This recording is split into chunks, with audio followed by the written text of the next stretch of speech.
எல்லாருக்கும் வணக்கம். Rajama home lunch என்னென்னு பார்ப்போம் வாங்க. இன்றைக்கி ரைஸ் எடுத்து வச்சுட்டேன். இன்றைக்கி குழம்பு வந்து தக்காளி குழம்பு. இந்த குழம்பு நல்லாயிருக்கும். கொத்தவரங்காய் பொரியல்,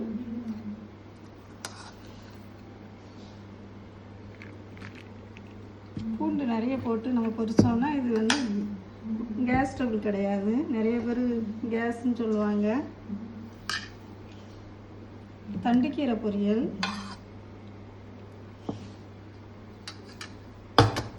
அப்புறம் ரசம், மோர். வெயில் நேரம்னால மோரே வச்சுட்டோம் நாங்கள் இன்னைக்கு. அப்புறம் வந்து பெப்பர் முட்டை, வாட்டர்மெலன் ஜூஸ். இதுதான் இன்றைக்கி நம்ம வீட்டு லஞ்ச். இந்த வீடியோ பிடிச்சிருந்தா லைக் பண்ணுங்கள். ராஜாமா ஹோம் சேனலுக்கு சப்ஸ்கிரைப் பண்ணுங்கள். தேங்க்யூ.